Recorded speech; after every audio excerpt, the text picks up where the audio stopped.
नमस्कार। कार्यक्रम मिक्लाजुङ गतिविधिमा आज तपाईकै प्रस्तुता म बुद्ध सुनुवार पनि उपस्थित भइसकेको छु र हामी यो कार्यक्रममा मिक्लाजुङ गाउँपालिका भित्र भएका गतिविधि र मिक्लाजुङ गाउँपालिकाले गरेको काम के कसरी गरिरहेको छ र आयोजनाको काम के कसरी बढाइरहेको छ भन्ने विषयवस्तुमा समेट्नुका साथै नागरिकहरूको जनगुनासोलाई पनि हामी समेट्ने छौं र नागरिकहरुमा उठेको जनगुनासो के छन् त मिक्लाजुङ गाउँपालिकाले सेवा सुविधा के कसरी पुर्याइरहेको छ भन्ने विषयवस्तुलाई हामी कार्यक्रम मिक्लाजुङ गतिविधिमा गर्न चाहन्छु। तपाई भने हाम्रो च्यानललाई सब्स्क्राइब, लाइक, कमेन्ट र शेयर गर्न भने अवश्य नभुल्नु होला। आगामी दिनमा पनि यी र यस्तै खालका भिडियोहरु हेर्नका लागि र ज्येष्ठ नागरिक कार्यक्रम हेर्नका लागि अन्य स्थानको चिनारी भएका कार्यक्रमहरु हेर्नका लागि तपाईले भने हामीलाई नियमित फलो गर्दै रहनु होला। अहिलेलाई भने कार्यक्रम मिक्लाजुङ गतिविधिमा मिक्लाजुङ गाउँपालिकाको अध्यक्षज्यूलाई स्वागत गर्न चाहन्छु।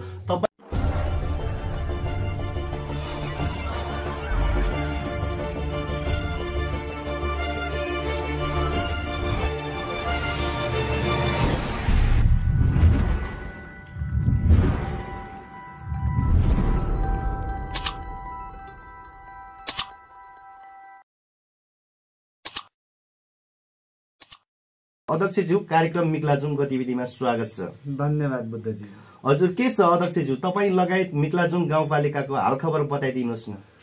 अहिले मिक्लाजुङ गाउँपालिकाको जुन काममा मिक्लाजुङ गाउँपालिकामा के गर्नुपर्छ र मिक्लाजुङ गाउँपालिका बारेमा सबै मिक्लाजुङ गाउँपालिकाका जनप्रतिनिधि लगायत म आफै र मिक्लाजुङ गाउँपालिकाका कर्मचारीहरू हामी आफ्नै ठाउँ आफ्नै क्षेत्रमा सधैँ नै पालिकाको काममा तल्लीन रहेका छौँ बुद्धजी। हजुर, पक्कै पनि अध्यक्षज्यू, हामीले यो श्रावण महिनाको कुराकानी गर्यौं र असार भन्दा अगाडिको हामीले कुराकानी गरिसकेका छौं। अब श्रावण महिना भित्रको कुराकानी गर्दाखेरि चाहिँ के कस्ता खालका नीति निर्माणहरू अगाडि बढाउनु भयो, पालिकाले के कस्ता खालका कामलाई सम्पादन गरेर बढाइरहनु भएको छ, त्यो कुरा पनि सुनाउनुस् न। यो श्रावण महिना हाम्रो जुन मिक्लाजुङ गाउँपालिकाले आफ्नो भवन बनाएको थियो, हामीले भनौं 2-4 वर्ष अगाडि नै ठेक्का प्रक्रियाबाट पालिका भवन सुरुवाती गरेका थियौं। यही पालिका आफ्नो भवनमा सर्नको निम्ति र जति पनि हामी पुरानो भवनमा भाडामा बसेका थियौं, यो साउन महिनाभित्र हामीले त्यो पुरानो भवन भाडाको भवन चाहिँ छोड्दै र आफ्नो भवनमा सर्ने क्रममा साउनमा म लगायत सम्पूर्ण कर्मचारीहरू लगभग 2 हप्ता जति भयो होला सामान सार्न र आफ्नो पालिकामा सर्नको निम्ति त्यही काममा हामी अहिलेसम्म व्यस्त रहेका छौं। र नीति निर्माणको बारेमा हामी गाउँपालिकाको कार्यपालिकाको मिटिङ अहिले साउन महिनामा बसेका छैनौं। अब तुरुन्तै हामी सरिसकेपछि गाउँपालिकामा बसेर यस वर्षको यो आर्थिक वर्षको नीति निर्माण मोटामोटी हामी गाउँसभामा बनाइसकेका छौं। त्यसले निरन्तरता दिनको निम्ति, कार्यान्वयन गर्नको निम्ति हामी कार्यपालिका मिटिङबाट सुरुवाती गर्दै कार्यान्वयन गर्दै जानेछौं। हजुर, पक्कै पनि अध्यक्षज्यू, कार्यक्रमको सुरुमै तपाईले गाउँपालिका सर्न लागेको आफ्नै निजी भवनमा कुरा उठाउनु भएको छ अध्यक्षज्यू। अब यहाँनेर सरसामानहरू पनि तपाईहरुले त्यहाँबाट जति पनि चाहिने उपभोग सामानहरू छन्, तीका चाहिने कुराहरू सार्दै हुनुहुन्छ। अब नागरिकहरूले चाहिँ कहिलेदेखि त्यहाँनेर सेवा सुविधा पाउने हो? हामी 2 गतेदेखि सुरुवाती गर्ने भन्ने खालको मैले हिजो मात्रै कर्मचारी सरहरू विषयगत शाखाका सरहरूलाई भनेको छु र हिजो दिनभरि जस्तो नै प्रयासो विषयगत शाखा अन्तिम चरणमा रहेका जो शाखाका सामग्री हामी असारेका छौं। यसले गर्दा 2 गतेदेखि यता आफ्नो नयाँ भवनबाट मिक्लाजुङ गाउँपालिका भित्रका नागरिकलाई दिने सेवा सुविधा चाहिँ हामी त्यहाँबाट सुरुवाती गर्नेछौँ। यो भदौ 2 गतेबाट काम सुरु हुनेछ त्यहाँबाट। यो विषयगतको शाखाहरू पनि हुन सक्छ अध्यक्षज्यू। विषयगतको धेरैवटा शाखाहरू छन्, ती शाखाहरू पनि सबै एकै ठाउँमा एकरूपता हुने हो?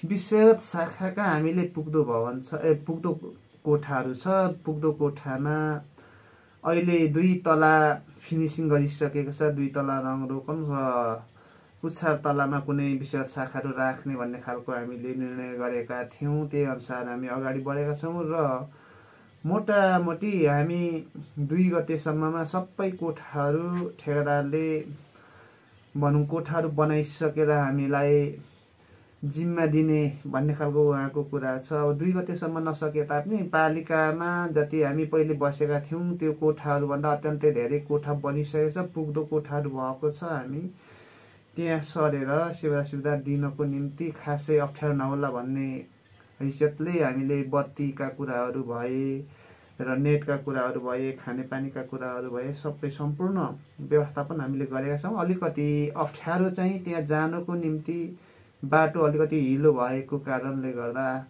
आज मात्रै दिउँसो मैले कर्मचारी सरलाई भनेको छु, दिउँसो चाहिँ त्यो बाटोले मर्मत गर्नुपर्छ, केही ग्राभेल झारेर मोटरसाइकल जाने गर्ने र पिकअपहरू जाने व्यवस्था गर्नुपर्छ मैले भनेको छु।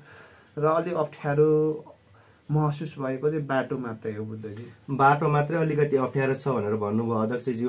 अब यस विषयमा कुराकानी गर्ने हो भने अध्यक्षज्यू, अब केही काम हुँदैछ, तपाईँहरूलाई अझै काम सक्यौँ भनेर ठेकादारहरूबाट चाहिँ हस्तान्तरण चाहिँ नभइसकेको अवस्था हो। हामीले जिम्मा लिएका थिएनौँ। हामी भाडा सहकारीको भवनमा बसेका थियौँ। हामी अब बस्दा बस्दै सहकारी नै आफ्नो आएर हाम्रै उमा जुन हामीले भाडा लिएको भवनमा बसिसकेपछि अब सरकारी कार्यालयसँग निजी भनौँ निजी सेक्टरका निजी क्षेत्रका अफिसहरू आएर बसिसकेपछि बस्न अप्ठ्यारो, हरेक कुरामा अप्ठ्यारो, नीतिगत कुरामा पनि अप्ठ्यारो भएको कारणले गर्दा पूर्ण रूपमा नसके तापनि हामीले त्यही अनुसार ठेकेदारलाई भनिसकेपछि हामी ठेकेदारले त्यही अनुसार काम गर्यो र मोटामोटी हामीले पुग्दो कोठाहरू उहाँले सघाउनु भएको छ। त्यही भएर हामी सर्यौँ बुद्धजी।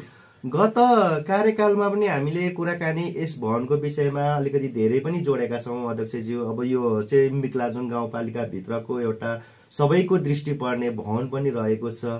यो भवनको विषयमा कुराकानी गर्दाखेरि अध्यक्षज्यू, अब त्यो भवनको छतमाथि नै हेलिप्याड पनि बस्न सक्ने खालको निर्माण गर्ने तपाईँको प्रतिबद्धता जनाउनु भएको थियो।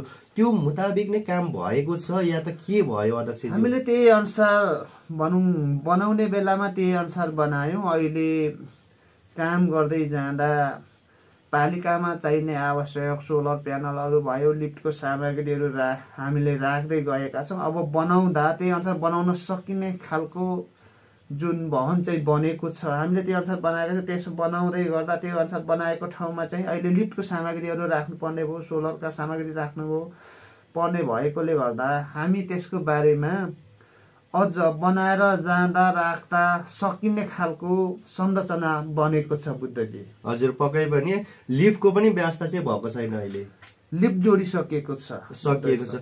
अध्यक्षज्यू, अब यो विषयमा कुराकानी गर्दाखेरि अब यही कुरा हामीले गरिरहँदाखेरि अब नागरिकहरूले केही पनि भन्लान् भन्ने यसमा लागत कति भयो, के भयो, कसरी भयो भन्ने पनि त कुरा जोड्न सक्छन् नि अध्यक्षज्यू। यसको बारेमा हरेक ठेक्का प्रक्रियाहरू हामी नीतिगत कुराबाट ठेक्का प्रक्रिया खोलिन्छ। ठेक्का खोल्ने बेलामा इलाका प्रहरी कार्यालय, इलाका प्रशासनको राखिन्छ, ठुल्ठुलो ठेक्काहरू खोल्दा अब भन्न नबुझेकालाई बुझाउनु पर्छ। यसरी तपाईँले सही राम्रो तर्क निकाल्नु भयो।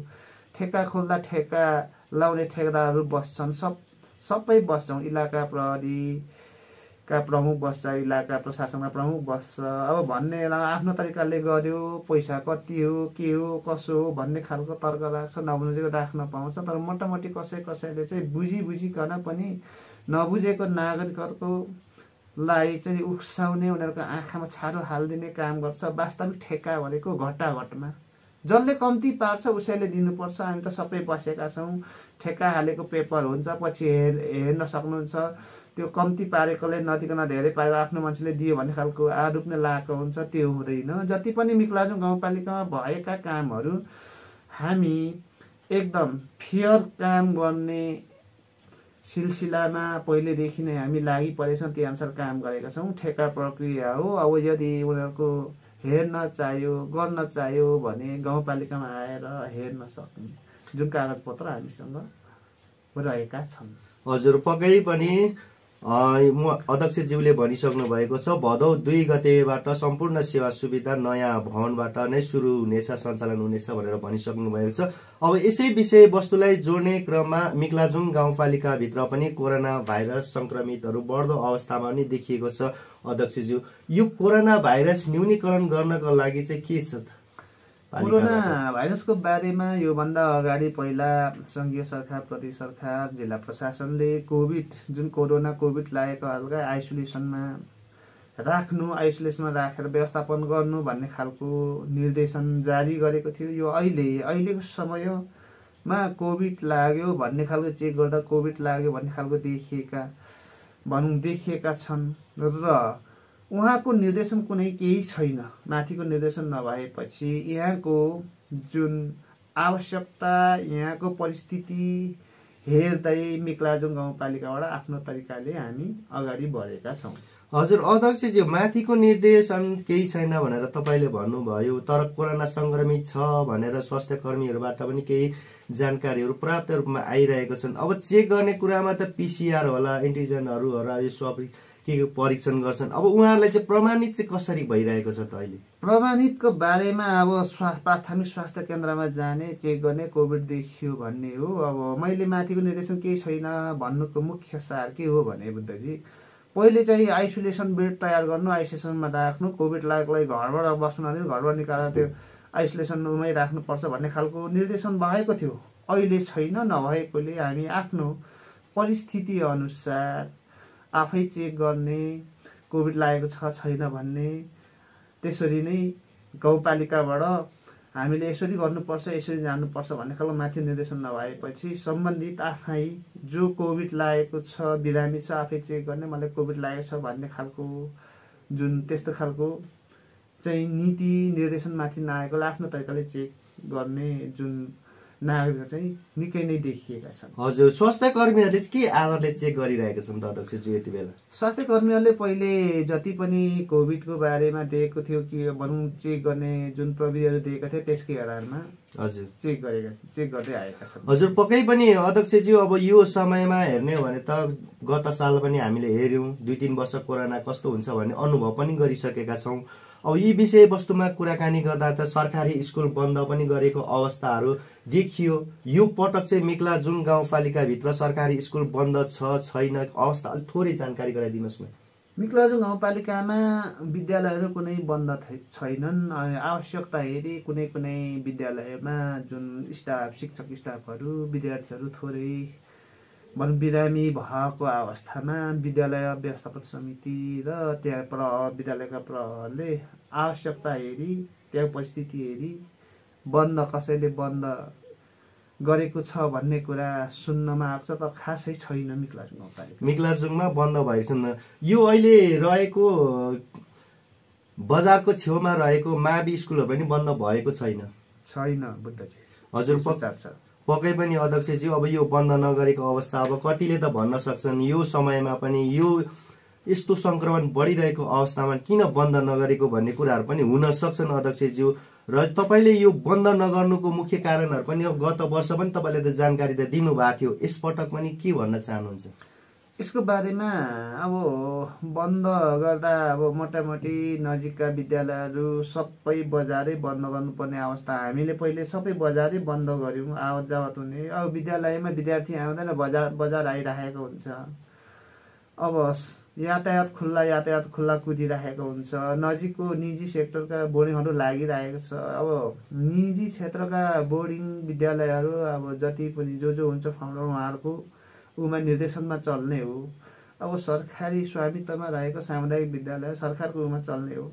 अब एउटा जोडिएर रहेका विद्यालय लाग्दैछ, सञ्चालन हुँदैछ, एउटा बन्द गर्यो, यो त अलिकति अप्ठ्यारो। किन अप्ठ्यारो भन्दा एउटा सामुदायिक विद्यालयका शिक्षकहरू सरकारी कर्मचारी हो। एउटा विद्यालयले बन्द गर्यो, अर्को विद्यालयले बन्द गर्ने, एउटाले मात्रै सेवा सुविधा लिने भन्ने खालको एउटा संस्कार भएकोले गर्दा विषम परिस्थिति, यस्तो खालको परिस्थिति आयो भने मात्रै बन्द गर्ने, भएन भने विद्यालय सुचारू गर्नुपर्छ भन्ने खालको मिक्लाजुङ गाउँपालिकाका हामी शिक्षा समिति, शिक्षा शाखा सबै एक किसिमको त्यस्तो खालको मनस्थिति बनाएर विद्यालय चाहिँ बन्द भएको छैन बुद्धजी। हजुर, पक्कै पनि अध्यक्षजी, अब यो कोरोनाको बारेमै कुराकानी गर्दाखेरि यो कोरोना संक्रमित अब जति पनि देखिएको छ उहाँहरूको अवस्थाको बारेमा बुझ्दाखेरि सिकिस्त छन् अथवा हिँडडुल गर्न सक्ने अवस्था के रहेको छ? कोभिड लाग्यो भन्ने खालको कुरा 2-3 दिनसम्म रुगाखोकी खोप्ने भन्ने लाग्ने निको हुने। अब कोभिड जति लागेका हुन् भन्ने खालका सरहरू भए, विद्यार्थीहरू भए, उहाँहरू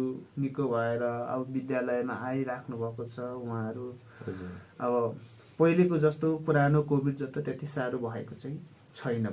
पक्कै पनि अध्यक्षज्यू, अब यसै विषयवस्तुमा कुराकानी गर्ने हो भने अध्यक्षज्यू, हामीले अघिल्लो कार्यक्रममा पनि मिक्लाजुङ गाउँपालिकाभित्र गौरवको आयोजना अन्तर्गत सञ्चालन रहेको बुद्ध पार्कको बारेमा पनि हामीले कुराकानी गरिसकेका छौँ अध्यक्षज्यू।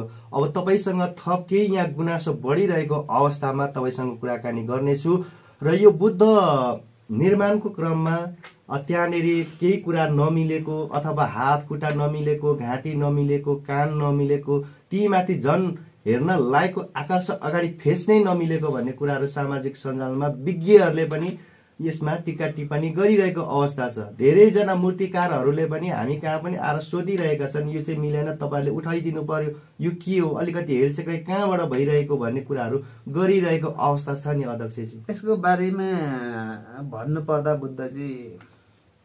बुद्धको घाँटी यति लामो, नाक यति लामो, कहाँ चाहिँ भेटिँदो रहेछ त्यो मान्छे ल्याउनुहोस् न। त्यसपछि त्यही अनुसारको हामी बनाउँछौँ, जो मूर्तिकारले बनाउनु लाउने। बुद्धको घाँटी कति फुटको थियो, कति इन्चको थियो, नाक कतिको थियो, कान कतिको थियो भनेर मात्रै हुन्छ। त्यो मान्छे डाटा ल्याउनुहोस्, त्यही अनुसार हामी बनाउँछौँ नि। मूर्तिकारले बनाउने जिम्मा उसको हो। हामीले ठेक्का हालेका छौँ, जिम्मेवारी गाउँपालिकाबाट ठेक्का हालेको बुद्धको मूर्ति हाम्रो जिम्मेवारीमा बनेका छन्।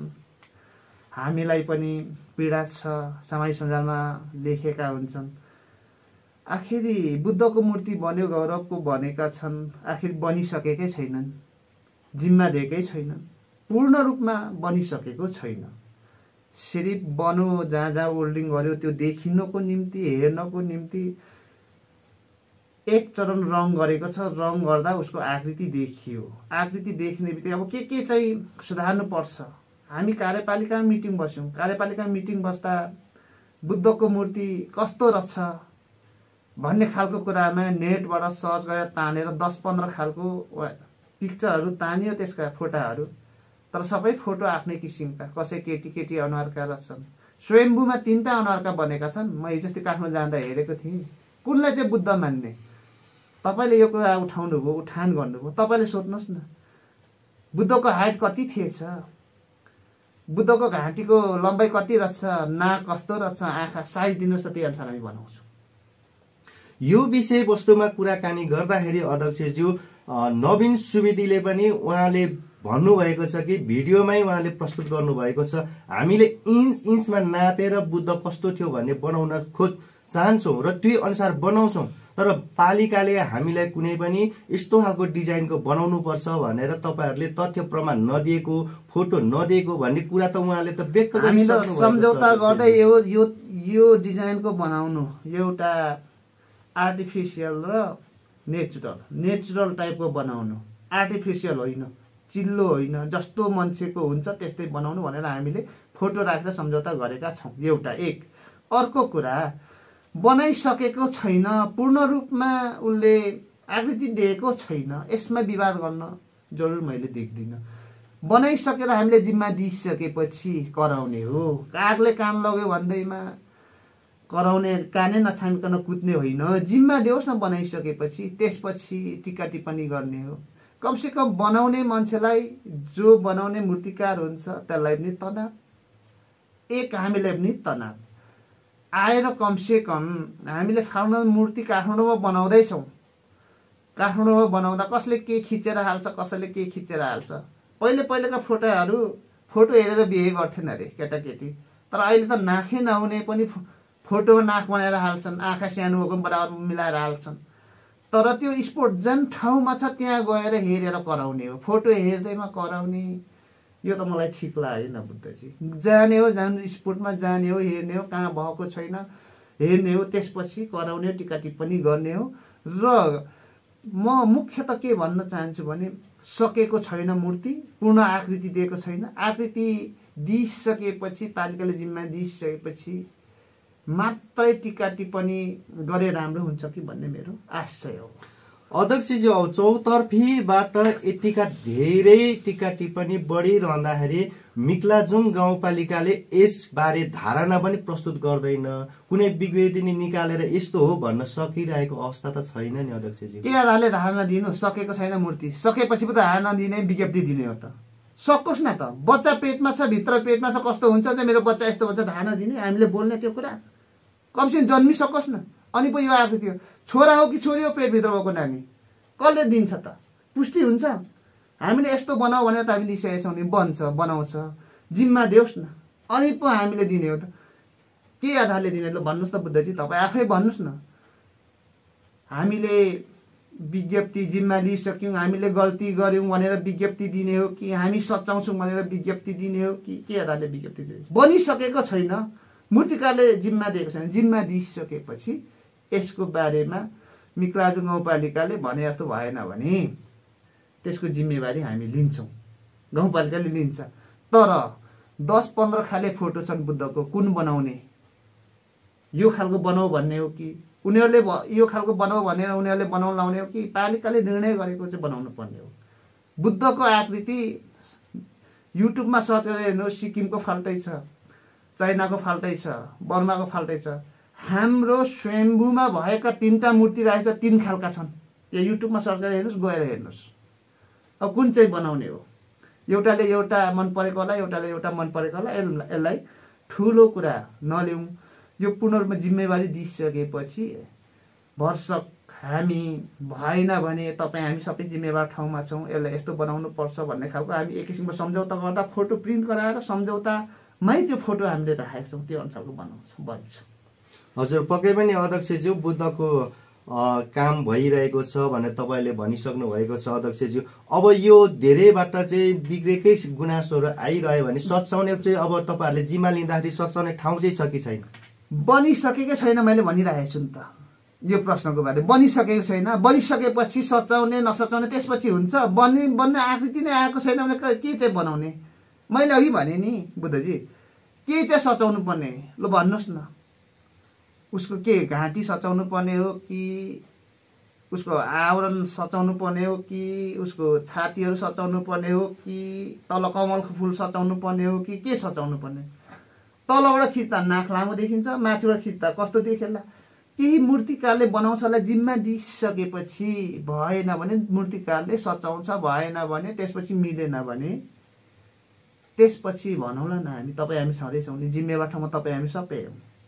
हजुर, पक्कै पनि अध्यक्षज्यू, यो कुरामा जानकारी गराउँदै अध्यक्षज्यू, अब हामीले 3,50,00,000 लगानीमा त्यस ठाउँमा काम भइरहेको छ भन्ने कुरा त बुझ्यौँ अध्यक्षज्यू। अब यसै विषयवस्तुमा बुझ्ने क्रममा चाहिँ अब त्यहाँ धातु खरिद गर्ने होला, ठेक्का चाहिँ कतिमा लागेको, त्यहाँ धेरै डेकोरेसनका कामहरू पनि भयो होला, त्यहाँबाट यस्तो हो बुद्धजी। यसको बारेमा हामीले 3,15,मा ठेक्का निकालेका छौँ, 2,15,मा ठेक्का पार्नु हो मूर्ति मात्रै। त्यसपछि तल पार्क जति पनि हामीले 2 स्टेप उठाएका छौँ, 2 स्टेप उठाएको 1,15,मा ठेक्का हालेको, त्यो 90 लाखमा ठेक्का 1,15,मा ठेक्का हाल्दा 90 लाखमा ठेक्का पारेर उहाँले गर्नुभएको थियो। त्यसपछि सङ्घीय सरकारबाट आएको जति तल टाइलहरू ओछ्याएको घेराबारे गेट बनाएको थियो त्यो 50 लाख सङ्घीय सरकारबाट आएको हो। त्यो सङ्घीय सरकारबाट आएको बजेट सघन शहरी विकास इलामले गरेको, त्यो हाम्रो क्षेत्रभित्रमा पर्दैन। अब बुद्ध मूर्ति पर्छ र बुद्धको 2 स्टेप गाह्रो हामीले उठाएर वरिपरि टाइल ओछ्याउन राखेका छौँ, त्यो स्टेप हाम्रो पालिकाभित्रको ठेक्का हो। अब यो कोभिडले गर्दा पहिले सिध्याउनु पर्ने, कोभिडले गर्दा यो अप्ठ्यारो परिस्थितिमा भएको छ। अब बत्ती छैन, यतिखेर बाटो छैन, जेनेरेटर दुइटै बिग्रेर बसिरहेको छ, हामी बाटो खोल्न सकेका छैनौँ, त्यहाँ खानेपानी छैन। त्यही भएर ठेकेदारले बर्खामा काम नहुने नभएपछि म 1 महिनासम्म बन्द गर्छु भनेर ठेकेदार घरतिर जानुभएको छ। आएपछि हामी बनाउँछौँ। यसलाई ठुलो इस्यु नलिनको निम्ति म सम्पूर्ण यही कार्यक्रमबाट सम्पूर्ण नागरिकलाई यही आह्वान गर्छु र हामी सच्याउँछौँ। बुद्धको आकृति अब आफ्नो खालको आकृति फोटोहरू रहेछन्, एउटा आकृति हुने खालको पक्कै पनि मूर्तिका जो ठेका गर्ने जो व्यक्ति हुनुहुन्छ उहाँलाई बनाउनको निम्ति हामी आग्रह गर्छौँ, त्यही अनुसार बन्ने छ बुद्धको मूर्ति। हजुर, पक्कै पनि अध्यक्षज्यू, यो विषयवस्तुमा सबैले चासो बढाइरहेको हुनाले यो कार्यक्रममा हामीले उठाएका हौँ अध्यक्षज्यू। र अरूले सोचे जस्तो र मिक्लाजुङ गाउँपालिकाले हेरे जस्तै मूर्ति होस् भन्ने हाम्रो सबैको चाहना रहेको छ अध्यक्षज्यू। तपाईँले यी होइन, मैले भने नि एउटा आफ्नो खालको फोटाहरू छन्, आफ्नो खालको फोटामा एउटा खालको आकृति आउँछ। सबै फोटो एउटै मूर्तिमा सबै खालको आकृति आउन सक्दैन बुद्धजी, किनकि हामीले फाल्नु मूर्ति हिजो अस्ति काठमाडौँ गएर काठमाडौँ बन्दैछ सकिनु आँटो, मैले यस्तै खालको गुनासाहरू आउँछ भनेर सिँगै ल्याउनु, तपाईँले सिँगै ल्याउनु, टेलरमा ल्याउनु छ केमा ल्याउँछ यता उठाउने काम मात्रै, त्यहाँ गएर हामी फोटो खिच्यौँ। फोटो खिच्दा अब 15 फुट हाइटको फाल्नु मूर्ति अगाडिबाट खिच्दा यस्तो पछाडि ढल्केको जस्तो, ठाडो भएको जस्तो, अनि फेरि पछाडिबाट खिच्दा सिधा उभिएको जस्तो साइडबाट। अनि उहाँले मैले ठेकेदारसँग मैले कुरा गर्दा के भन्नुभएको थियो भने हामी पढेर आएका हौँ, हामी मूर्तिकार, एकतिरबाट खिच्दा यस्तो हाइट नमिलेकोलाई यस्तो देखिन्छ भन्नु, भने चारैतिर खिच्दा वास्तवमा यथार्थ देखिँदो रहेछ। हामी जति गएर त्यहाँ बुद्ध मूर्तिको लगभग 50 फुट हाइट छ होला, तल भुइँबाट खिच्दा माथि पक्कै पनि नाक त राम्रो देख्दैन, कान राम्रो नदेख्ला, के नदेख्ला, तर हाइट मिलेको राम्रो देखिन्थ्यो होला। ठाउँ त्यस्तो, त्यसले गर्दा त्यस्तो देखियो। मोटामोटी यसमा शङ्का नगर्नु, एउटा न एउटा आकृति, अब सबै आकृति हुनेवाला बन्दैन, यो बुद्धको मूर्ति एउटा आकृति भएको बन्छ। हामीले भनिसकेका छौँ र हामी सम्झौता गर्दा त्यो फोटो राखेरै यस्तो खालको बनिनुपर्छ भनेर सम्झौतामा फोटो राखेका छौँ। अध्यक्षज्यू, यस विषयमा कुराकानी गर्ने भने त अध्यक्षज्यू तपाईँले निर्माणको काम गर्दाखेरि त अब कति त गौतम बुद्ध धर्मावलम्बीहरू पनि यस स्थानतिर रहेका छन् र विज्ञ टोलीहरू पनि होलान्, उहाँहरूसँग कुनै परामर्श कुनै छलफल गर्नु भएन?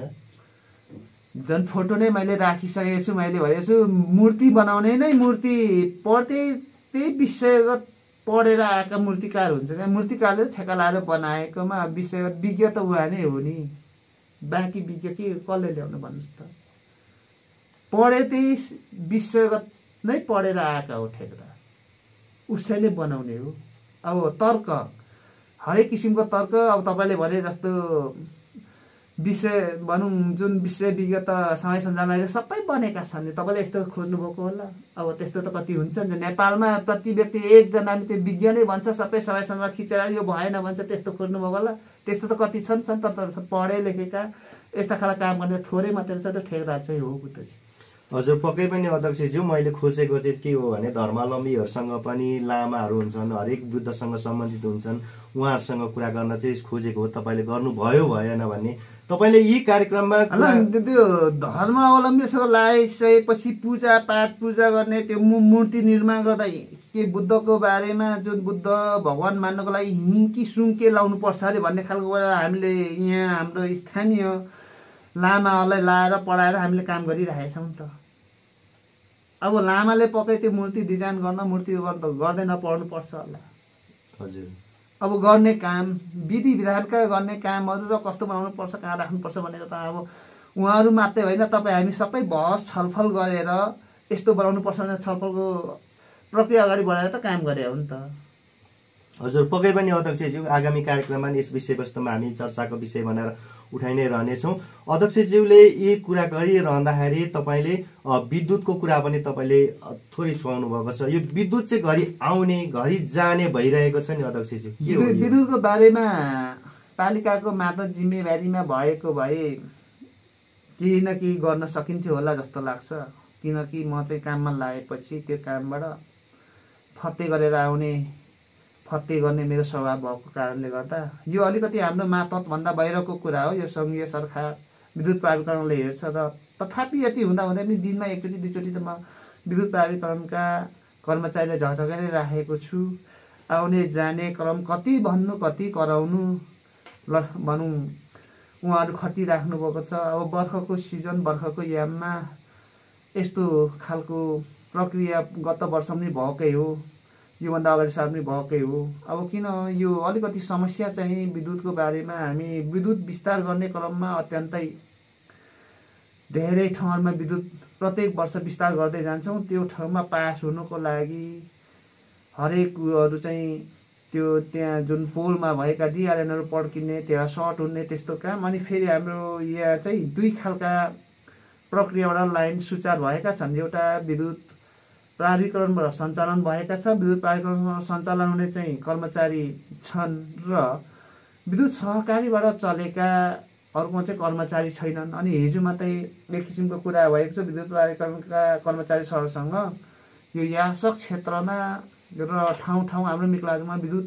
सहकारीमा चलेका छन्, विद्युत सहकारीमा चलेको उहाँहरूकोमा सर्ट भएका छन्, फल्ट भएको छ। त्यो कुरा हामी लाइन छोड्ने बित्तिकै उनीहरूले कटअफ गरेर काटिराखेका छौँ, आएर सट्टै जोड्नुहुन्छ, फेरि उहाँको फल्ट भएकोले गर्दा यो अडिँदैन लाइन भन्ने खालको कुरा आएको छ। अनि मैले भने तपाईँहरूले विद्युत सहकारीको कारणले गर्दा बत्ती बाल्न पाइएन भने योभन्दा अभिशाप ठुलो के हुने होला छैन। तपाईँहरू त्यहाँ गएर कमसे कम जहाँ फल्ट छ त्यता लाइन छोड्नु पर्छ, तपाईँहरू बस्नुपर्छ भन्ने खालको कुरा मैले राखिसकेको छु। सायद अब मैले बितेका दिनहरूमा पनि यतिकै सर सहयोग गाउँपालिकाबाट भनौँ मोटरसाइकलमा तेल हालिदिएर कर्मचारीहरू पठाएर सहयोग गर्दै आएका छौँ। हामी निरन्तर लागि नै राखेका छौँ। यसलाई समस्या सबैलाई, हामी सबैलाई मिक्लाजुङ गाउँपालिका नागरिक सबैलाई समस्या भएको छ। कसरी हुन्छ हामी सबै मिलेर हामीले जुन ठाउँ ठाउँमा देखेका नाङ्गो तारमा जुन रुखहरू बाँसले छोएका यस्तो देखिएका कुराहरूलाई चाहिँ भनौँ विद्युत प्राधिकरणका कर्मचारीलाई भन्न सुनाउन र यसमा सर्ट भएको छ, यस्तो खालको भएको छ भन्ने कुरा चाहिँ राख्दिनमा सम्पूर्ण नागरिकहरू मिक्लाजुङ गाउँपालिकाभित्र बत्ती जुन प्रयोग गर्नुहुने, बत्तीलाई आफ्नोमा ल्याउनु हुने सम्पूर्ण नागरिकलाई म यही कुरा राख्न चाहन्छु। र आफ्नो ठाउँबाट सहयोग गरौँ। बत्ती बाल्न पाएको छैनन्, जस्तै असोज 31 गतेको बर्सातले गर्दा हाम्रो मसिना पेल्टसिटहरू थियो, माइक्रो हाइड्रो थियो भनौँ, यिनीहरू सबै बगाएका छन्। मिक्लाजुङ गाउँपालिकाभित्र रहेका माइक्रो हाइड्रो बगाए तापनि त्यही तारमा ठाउँ ठाउँमा चाहिँ विद्युत प्राधिकरणसँग सहकार्य गरेर त्यही तारमा लाइन छोडेर हामी बत्ती बाल्दै आएका छौँ। कुनै कुनै ठाउँमा भर्खरै मात्रै पुऱ्याएका छौँ। अब मिक्लाजुङ 5 सिक्तेम्बा क्षेत्रमा भर्खरै जो हामीले जोडिसकेका छौँ। अस्ति एक हप्ता अगाडि नै उद्घाटन गर्ने भन्ने खालको एक किसिमको विद्युत प्राधिकरणका सरहरूसँग सल्लाह भएको थियो। त्यहाँ तारसार सबै जोडिसकेको छ, लाइन पुर्याउन सकेको छैन, लाइन अडिएको छैन, बत्ती आएको छैन भन्दै। अध्यक्षज्यू यी र यस्तै कुराकानी गर्ने क्रममा अध्यक्षज्यू अब लाइन विस्तारको क्रममा सबै ओडामा त पुगिसकेको नै छ अध्यक्षज्यू, अझै पुग्न बाँकी टोलहरूमा चाहिँ कति छ अध्यक्षज्यू? समस्या नीतिगत समस्या मैले धेरै छ भने नि बुद्धजी, जुनै यही कार्यक्रममा बारम्बार भन्दै आएको छु। नेपाल सरकारको नीति कार्यक्रमले हामीले धेरैलाई कुनै ठाउँमा सहजमै भएको ठाउँमा कुनै ठाउँमा असहजमै भएको छ। विद्युत सहकारी एक किसिमको नीति बनाएर विद्युत सहकारी सञ्चालन भयो। विद्युत सहकारी सञ्चालन भएको ठाउँमा उसले एउटा पोल गाडेकोमा विद्युत प्राधिकरणले एउटा तार टाँग्न नमिल्ने, विद्युत प्राधिकरणले टाँगेकोमा विद्युत सहकारी नमिल्ने भन्ने खालको नीति त्यही अनुसार चलेको छ। त्यसले गर्दा विद्युत सहकारीले सञ्चालन गर्दै आयो, जहाँसम्म बत्ती लग्यो त्योभन्दा त्यसले नछोको त्यहाँबाट जाने ठाउँहरूमा चाहिँ अत्यन्तै पीडादायी भएका छन्। हामीले लान सकेका छैनौँ। विद्युत प्राधिकरण गरेर विद्युत सहकारीले विस्तार गर्छ भन्नु, विद्युत सहकारीले गरेर एउटा पोल किन्ने पैसा छैन भन्नुहुन्छ। यसमा कसरी बत्ती दिने, कसरी लाने भन्ने कुरामा हामी मिक्लाजुङ गाउँपालिका भनौँ निर्वाचित जनप्रतिनिधि र स्वयं म आफै लागिरहेको छु। अब बाँकी रहेका ठाउँहरू मिक्लाजुङ 5 र 4-3 विद्युत प्राधिकरणबाट चलेका हुन् र बाँकी सबै विद्युत सहकारीबाट यसमा छुटेका छन्। मिक्लाजुङ 5 मा साबिक 1-9 हिउँखोला र 6 मा चाहिँ 3 तले वसेदी म्याखला लाइनहरू रहेका छन्। यो साइडमा लाइन पुर्याउनको लागि मोटामोटी अब यो आउँदो हिउँदोमा चाहिँ हामी पुर्याउने जमर्को गर्नेछौँ।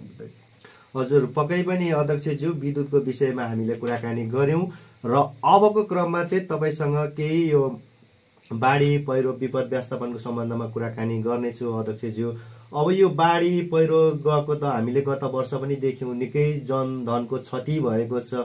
अब यसबाट बच्नको लागि यस वर्ष पनि त्यस्तै खालका जान्छन् अथवा जाँदैनन् भन्ने कसैले कल्पना पनि गर्न सक्दैनन्।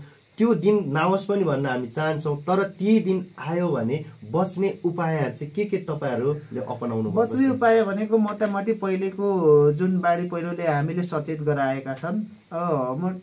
त्यसैले म के भन्न चाहन्छु भने हामीले देख्यौँ, हामीले अनुभव गऱ्यौँ, हामीले भोग्यौँ, यही हो चेतना, यही हो प्रेरणा मिलिसकेका छन् र हामीले यही रेडियो रविबाट नै हामीले भनौँ सूचनाहरू प्रसारण गरेका छौँ। प्रत्येक वडाका निर्वाचित जनप्रतिनिधिहरूलाई हामीले भनौँ कार्यपालिका मिटिङमा यसरी बस्नुपर्छ, यसरी बस्नुपर्छ, आफ्नो आफ्नो वडामा सचेत गराउन नागरिकहरूले हामीले भनेका छौँ।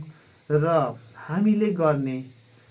हामीले जुन तरिकाले पहिले गरेका थियौँ त्यसरी नै अगाडि बढ्नको लागि त्यसरी नै हामी तयारी अवस्थामा छौँ। हामीले पहिले गएको भए पनि एकजना घाइते बिमारीलाई बाँकी राखिएन बुद्धजी, बाटो थिएन, हिँड्ने बाटो थिएन, केही थिएन, सबैले हेलीबाट हामीले ठाउँ ठाउँ हस्पिटलमा पुर्याएका थियौँ। र हामीले पालिकाको तर्फबाट राहत बाँड्ने क्रममा हामी सकेसम्म चाँडै नै घरबार विहीन हुनुभएका नागरिकहरू भए, जस्तै किचन पुरिएकाहरू भए, जस्तै किचनमा खान्ते पिन्ते भएकाहरू सबै हामीले खाने पकाउने भाँडा तेल भाँडाहरू भए, थाल चम्चा सबै पूर्ण रूपमा हामीले ओर्ने दिएका थियौँ। गर्ने काम जिम्मेवारी पालिकाबाट हामीले गर्ने काम चाहिँ सबै गऱ्यौँ। बाँकी अब विस्थापित भएका घरबार विहीन भएका चाहिँ सङ्घीय सरकारको जिम्मेवारी मार्फतमा रहेका छन्। हामीले जति पनि गर्ने कागजपत्रहरू सबै यहाँबाट पठाइदिइसकेका छौँ। यहाँबाट हामी जिल्ला प्रशासनमा विपद व्यवस्थापन शाखा जिल्ला प्रशासन रहेछ त्यहाँ पठाइसकेका छौँ, त्यहाँ पठाएर त्यहाँबाट गृहमा पठाइसकेका छन्। तर सङ्घीय मन्त्रालयबाट अलिकति ढिलो भएको कुरा तपाईँ हामीले भोग्दै आएका छौँ। अब यत्रो दिन भइसक्यो घरबार विहीन भएकाले घर आफ्नो निजी पैसाले बनाएका छन्। भोलि पर्सि बजेट आएपछि उहाँले एउटा डिजाइनको पठाउनुहुन्छ होला, त्यो डिजाइन आएपछि अब घर त बनिसक्यो, ऋण पान गरेर घर बनाइसकेका छन्, अहिलेसम्म बजेट आएको छैन। मैले जिल्ला प्रशासनमा प्रत्येक हप्तामा 2 चोटि 3 चोटि प्रमुख जिल्लाधिकारीलाई जहिले म फोन सम्पर्क गर्छु, बजेट आएको छैन, पैसा आएको छैन भन्नुहुन्छ। बजेट आउँदा जिल्ला प्रशासनमा आउँछ, जिल्ला प्रशासनमा आएपछि वितरण गर्नुपर्ने हुन्छ। अब घरबार विहीन भएका छन्, चौपाया वस्तु बगाएका छन्, पाकेका अन्नबालीहरू बगाएका छन्, अब खेतीको जमिनहरू बगाएका छन्। मेकलाजुङ गाउँपालिका तहस नहस नै भएका थिए। हामीले बनाएका संरचना जस्तै सडकहरू भए, सिँचाइ कुलोहरू भए, खानेपानीहरू भए, यति धेरै हामीले गुमायौँ। अहिलेसम्म हामीले जति पनि गत वर्ष त्यो बाढी पहिरोले बगाएकोमा लगभग 5 करोड जति त हामीले बाटो मात्रै मर्मत गर्न मात्रै लाग्यो। हामीले मर्मत गऱ्यौँ, मर्मत गरिसकेर पनि अब ठाउँ ठाउँ अहिले खाद्यान्न पुर्याउन सकेका छैनौँ। जस्तै हाम्रो कृषि सडकले समेटेका गुरुम्बा साबिक 1 सल्लेरी भयो, मियाखला भयो, तिनतले भयो, जोइरा, यो साइडमा खाद्यान्न पुगेकै छैनन्, गाडी पुगेका छैनन्। मान्छेले भारीबाट बोकेर ल्याउँछन्, जोइरा आसपास लिम्बाबाट बोकेर ल्याउनुहुन्छ। अब सल्लेरी आसपास तिनतले मियाखला वासिरी बस्नेहरू खानु कनेक्टरबाट ढाडमा बोकेर झार्छन्। यो समयमा यस्तो अवस्थामा छौँ। पहिलेको भन्दा अलिकति फरक ढङ्गको पहिरोहरू गयो। मैले कार्यक्रमतिर हरेकतिर मैले भन्दै आएको छु। पहिले चाहिँ पहिरो जाँदा बाहिर स्लाइड जाने, पहिरो भत्केर जाने। यो हाम्रो जुन असोज 31 गतेको पहिरोमा चाहिँ खोल्सीतिर 15-20 फुट गहिरोको गहिरो खोलिएर जाने, त्यसमा पुलको आवश्यकता हुने। तर हामीले गरेका थियौँ मर्मत गर्दा त्यहाँ माटो काटेर पत्थर काटेर हामीले झाझे पुरेर ल्याएका थियौँ। अहिलेको पानीले सबै खोलेर ल्याएका छन्। हामीले त गर्नु त गऱ्यौँ, तर त्यो ठाउँमा अहिले गाडी जाँदैन, मोटरसाइकल छिर्न गाह्रो भएको छ।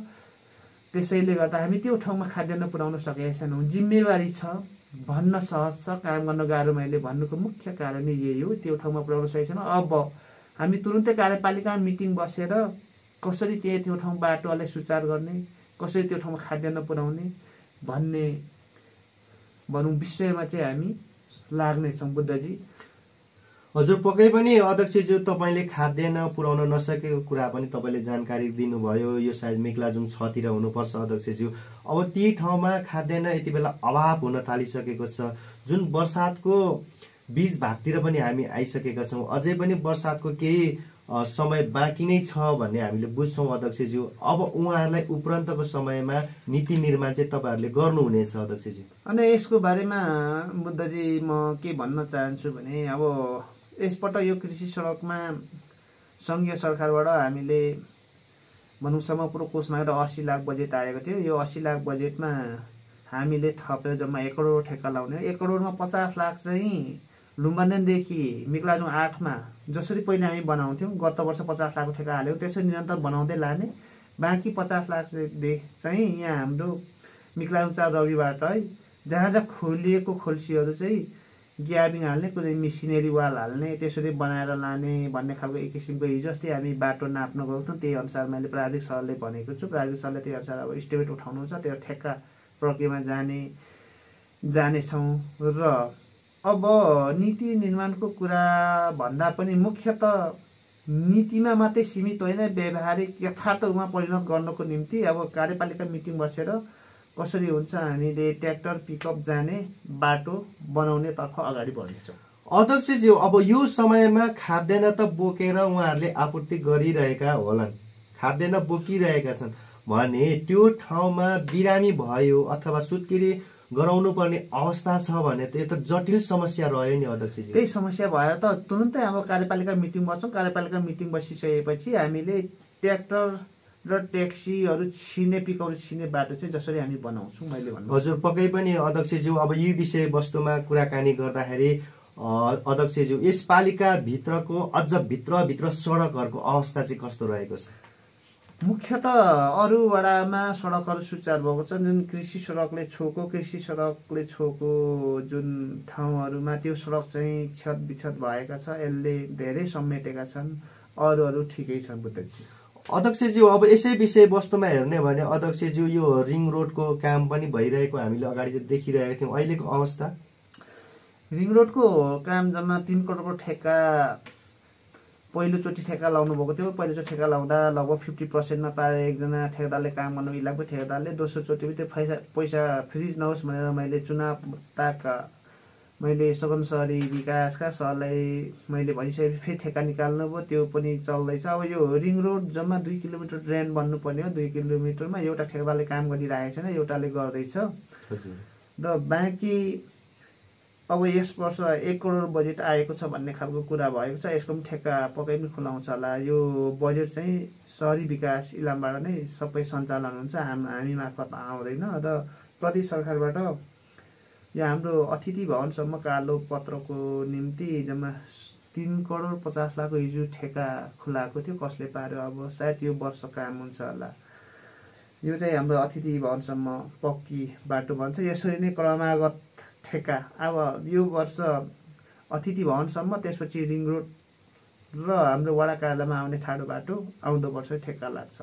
हजुर, पक्कै पनि अध्यक्षज्यू, यति बेला हाम्रो स्टुडियोको घडीमा 9:50 गइसकेको अवस्था छ अध्यक्षज्यू। अब केही समय मात्रै बाँकी छ। हामीले कुराकानी गर्नको लागि चाहिँ अझ धेरै नै बाँकी रहेको छ।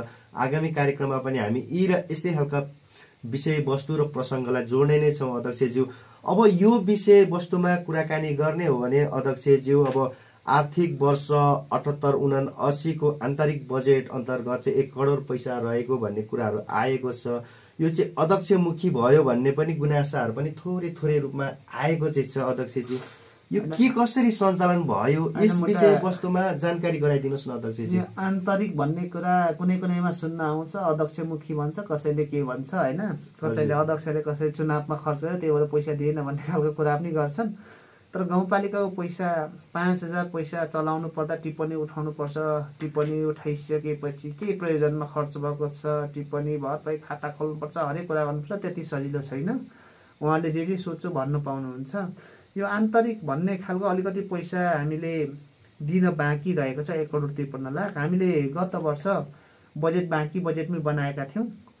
त्यो पनि अलिकति बाँकी बजेट भयो, काम भयो, हामीसँग पैसा थिएन, त्यो पनि थपियो। र बाँकी अर्को राजस्व परामर्श समितिबाट एउटा निर्णय भएको थियो 1 करोड उठ्छ होला भन्ने खालको हामीले आकलन गरेका थियौँ। त्यो बजेट पनि हामी आकलन गरेको बजेटमा त्यही राखेर काम गऱ्यौँ। त्यो पैसा काम भयो, त्यो पैसा उठेन। राजस्व परामर्श हामीले लगभग 1 करोड जति राखेका थियौँ, त्यसमा हामीले थोरै पैसा 30 लाख मात्रै उठाउन सफल भयौँ। 70 लाख त्यो पनि बाँकी भयो, काम भयो, त्यो पैसा दिन सकेका छैनौँ।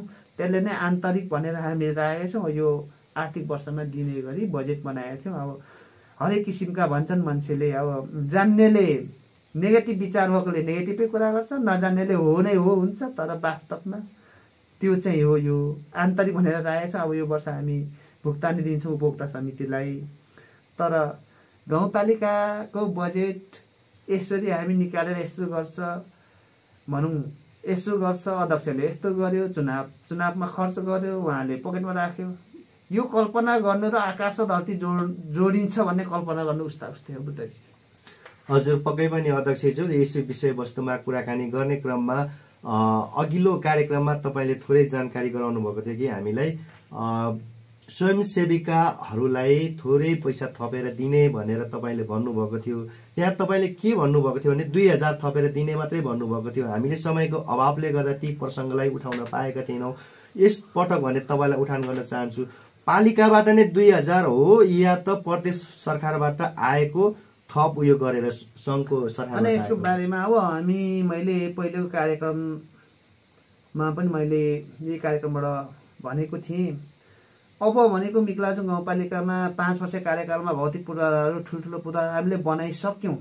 अब भनेको मिक्लाजुङ गाउँपालिका 5 वर्ष रहेर काम गर्ने जिम्मेवारी नागरिकले दिएको छ। अब बनाउने 5 वर्ष रहेर काम गर्ने सिलसिलामा चाहिँ स्वास्थ्य, कृषि, शिक्षामा लगानी गरिन्छ, यसलाई बढावा दिएर लग्नेछ भन्ने खालको मैले बोलेको थिएँ र गर्ने नै त्यही हो। अब यो वर्ष पनि बनाउला भनेर हामीले सोचेका छौँ। गत वर्ष बाढी पहिरोले गर्दा हामी बजेट बनाउन सकेका थिएनौँ र 2टा मात्रै यसपटक सञ्चालन हुने 2टा चाहिँ हामीले निर्णय गरेका छौँ कार्यपालिकाबाट। के भन्दा भनौँ, एउटा चाहिँ कृषि, शिक्षा, स्वास्थ्य मध्ये छुने गरी स्वास्थ्य प्रति चाहिँ स्वयंसेविकाहरूलाई सङ्घीय सरकारले वार्षिक 10,000 र पोषकको लागि 10,000 दिएको छ। त्यसपछि पेन्सन आउँदा 20,000 दिने भन्ने खालको कुरा राख्नुभएको छ। योभन्दा अगाडि 800 मासिक 800 दिने भनेर एउटा एकछिन नीति ल्याएको थियो, कार्यान्वयन गर्न सकेन सङ्घीय सरकारले। अब मिक्लाजुङ गाउँपालिकाले चाहिँ पालिकाभित्र रहेका सम्पूर्ण सबै स्वयंसेविका दिदीबहिनीहरूलाई चाहिँ मासिक 2000 दिने भनेर हामीले बजेट राखेका छौँ। अब कार्यपालिकामा बसेर यो आर्थिक वर्ष साउनदेखि नै दिने गरी हामी निर्णय गरेर जानेछौँ। मासिक 2000 तलबको व्यवस्था गरिनेछ, किनकि उहाँहरू स्वयंसेविका दिदीबहिनीहरू चाहिँ कोभिडको बेला पनि त्यतिकै खटे। अहिले सबै गाउँ बस्ती स्तरमा खटेर काम हुने स्वयंसेविका हुन्। त्यसैले गर्दा उहाँको जीवनस्तर उक्सोस् र स्वास्थ्य क्षेत्रमा केही बढावा होस् भन्ने उद्देश्यले 2000 दिने भन्ने खालको निर्णय मोटामोटी गाउँसभामा गरिसकेका छौँ, बजेट पनि राखेका छौँ। अब कार्यपालिकामा कार्यान्वयन गरेर उहाँहरूलाई मासिक 2000 पालिकाभरिका सम्पूर्ण स्वयंसेविका दिदीबहिनीले दिनेछौँ। हामी मिक्लाजुङ गाउँपालिकाबाट यो नीति बनाएर लानेछौँ। त्यसपछि अर्को एउटा चाहिँ राज्यले नदेखेका चेलीहरू रहन्छन् भन्ने कुरा 5 वर्षमा काम गर्दा मैले अनुभव गरेँ। मैले योभन्दा पहिले पनि भन्दै आएको थिएँ। जस्तै राज्यले नदेखेका चेलीहरू रहन्छन्, काम गर्ने सिलसिलामा हामीले देख्यौँ, हामीले भेट्यौँ मिक्लाजुङ गाउँपालिकामा। उनीहरूको लागि पनि भत्ताको व्यवस्था गरिनेछ। यसपटक हामीले बजेट बनाएर राखेका छौँ। अब कति दिनुपर्छ, 1000 देखि 1500 या 1000, हामीले कम्तीमा 1000 बढीमा 1500 राखेका छौँ। यो कार्यान्वयन गरेर लानेछौँ। हामी यो पनि साउन 1 गतेदेखि पाउने गरी निर्णय गरेर जानेछौँ। उहाँ राज्यले नदेखेका चेलीहरू चाहिँ कस्तो रहेछ भन्दा, अशक्त अपाङ्ग भयो, राज्यले देख्यो, सामाजिक सुरक्षा भत्ता दिएर सम्बोधन गर्यो। अलिकति चलाक चेलीहरू, नाम्री चेलीहरू बिहे गरेर जान्छन्, वैवाहिक बन्धनमा बाँधिन्छन्, बिहे दर्ता दिएर सम्बोधन गर्यो। पढे लेखेका चेलीहरू जागिर दिएर जागिरमा सहभागिता हुन्छ, राज्यले देख्यो। तर कुनै चेलीहरू अशक्त अपाङ्ग पनि नभएका, त्यहाँ पनि भत्ता नपाउने, पढाइ लेखाइ पनि नभएका, जागिर पनि नपाउने यी चेलीहरू, बुवा आमाहरू 45 वर्ष पुग्दा बुवा आमाहरू खसिसकेका हुन्छन्। उहाँ 45 वर्ष पुग्दा माइतीहरू छुटिसकेका हुन्छन्। जिउन अलिकति अप्ठ्यारो असहज भएको महसुस हामीले गर्यौँ मिक्लाजुङ गाउँपालिका जनप्रतिनिधिले। त्यसैले गर्दा उहाँलाई सम्बोधन गरिनेछ।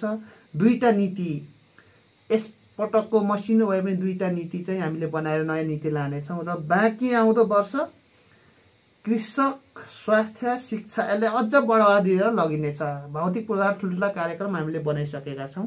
मोटामोटी उत्पादनसँग जोडिने कार्यक्रम, परिश्रमसँग जोडिने कार्यक्रम, जो परिश्रम गर्छ उत्पादन गर्छ त्योसँग जोडिने कार्यक्रम र प्रधानमन्त्री स्वरोजगार कार्यक्रम। यसपटक हामी सबै कृषि, सिँचाइ धेरै नै क्षत भएछ, सिँचाइमा लाउनेछौँ र बाँकी आउँदो वर्षमा प्रधानमन्त्री स्वरोजगार पनि हामीले उत्पादनसँग जोडेर लानेछौँ। हजुर, पक्कै पनि अध्यक्षजी। अब यी विषयवस्तुमा कुराकानी गर्दाखेरि अध्यक्षजी, यो कन्या चेलीहरूको लागि भत्ताको व्यवस्था भनेका छौँ, यो सरकारी सेवा सुविधा नलिएको भन्ने आशय हो तपाईँको? सरकारी सेवा सुविधा सरकारले सम्बोधन नगरेका चेलीहरू, मैले अघि भने नि अशक्त अपङ्ग भए सामाजिक सुरक्षा पाएर सम्बोधन गर्यो, उसले पायो। तर यस्ता नपाउने खालका चेलीहरू रहेका छन् नि गाउँमा, उहाँहरूलाई चाहिँ राज्यको सुविधा सुविधा वञ्चित रहेको चाहिँ गाउँपालिकाले सम्बोधन गरेर लानेछ। कतिको संख्यामा छन् होला जस्तो लाग्छ? एकिन डाटा अब कार्यपालिका मिटिङ बस्छौँ, एकिन डाटा हामीले गर्नको निम्ति सम्पूर्ण वडाका जनप्रतिनिधि, वडाका कर्मचारी, सचिव सरले जिम्मेवारी दिएर यो चाहिँ हामी अगाडि बढाउँदैछ। अब डाटा एकिन डाटा आइसकेको छैन, एकिन डाटा नआएको कारणले गर्दा यति भन्नु म सक्दिनँ बुझ्दै। हजुर, पक्कै पनि अध्यक्षज्यू, तपाईँसँग कुराकानी गर्दा गर्दै हाम्रो स्टुडियो घडीमा 10 बज्न लागिसकेको अवस्था रहेको छ अध्यक्षज्यू। अब यसभित्र कुराकानी गर्दाखेरि अध्यक्षज्यू, भदौ महिनामा गाउँपालिकाबाट कुनै नागरिकहरूलाई यो सेवा सुविधा दिने अथवा कुनै पनि प्लानहरू कार्यक्रमहरू छन् भने तपाईँले जानकारीमूलक अथवा सूचनामूलक तपाईँले राखिदिनुहोस् अध्यक्षज्यू। अन्त्यमा भदौ महिनामा जति तपाईँले कुरा गर्नुभयो यसको बारेमा म के भन्न चाहन्छु भने, अब हामीले गर्नुपर्ने जति पनि सुशासनको बारेमा रहेर जिम्मेवारीमा रहेर काम गर्न भन्न सजिलो, काम गर्न धेरै अप्ठ्यारो हुँदो रहेछ। सबै पालिकाको जिम्मेवारीमा आइसकेपछि यसो मेरो अनुभव, अब आफ्नो पालिकासँग नजोडिएको संस्थामा पनि एक किसिमको कर्मचारी जिम्मेवार ठाउँमा आएर बस्यो भने, त्यसले आफ्नो तरिकाले चलाउन खोज्यो भने मेक्लाजुङ गाउँपालिका नागरिकलाई अप्ठ्यारो महसुस हुँदो रहेछ। सेवा सुविधा लिने ठाउँमा चाहिँ उसले सहज रूपमा नपाउँदो रहेछ। यस्ता खालको सबै विषयहरूलाई पनि हेर्नुपर्ने एक र सानादेखि ठुलासम्म हरेक क्षेत्रलाई हेर्नुपर्ने हुँदा म सम्पूर्ण नागरिकलाई के भन्छु भने, मेक्लाजुङ गाउँपालिका नागरिकहरूलाई अब गत वर्षको बाढी पहिरोले हामीले प्रेरणा दिएको छ, हामीले सचेत गराएको छ। यसप्रति हामी बाँचिन्जेलसम्म हरेक किसिमको समस्याहरू आउँछ, यसप्रति मैले भन्नु पर्दैन जस्तो लाग्छ। सम्बन्धित वडाका जनप्रतिनिधि हुनुहुन्छ र अहिले देखिएको समस्या चाहिँ अलिकति पहिले हामीले कोभिड भन्थ्यौँ, कोभिडले गर्दा भनौँ बजारहरू भए, विद्यालयहरू भए, सङ्घ संस्था भनौँ, सरकारी कार्यालयहरू भए, गाउँतिर भए, जहाँ नेपाली भनौँ मेक्लाजुङ गाउँपालिका नागरिक तपाईँ हामी रहेका छौँ। यो कोभिडको कारणले सम्पूर्ण गाउँै थोरै बिमारी भएको हामीले सुन्न देख्न पाएका छौँ। यसको लागि सचेत हुन सम्पूर्ण नागरिकलाई म यही आह्वान गर्न चाहन्छु। अन्त्यमा रेडियो सुनेर बस्नुभएका तमाम श्रोताहरूलाई सम्पूर्ण यो कार्यक्रममा मलाई आएर बोल्ने मौका दिनुभयो, यसप्रति तपाईँ लगायत रेडियो रवि परिवारलाई धन्यवाद दिँदै सम्पूर्ण भनौँ श्रोतालाई पनि मेरो व्यक्तिगत तथा सिङ्गो पालिकाको तर्फबाट पालिकाको यो कार्यक्रम सुनिदिनु भएकोमा धन्यवाद दिन चाहन्छु।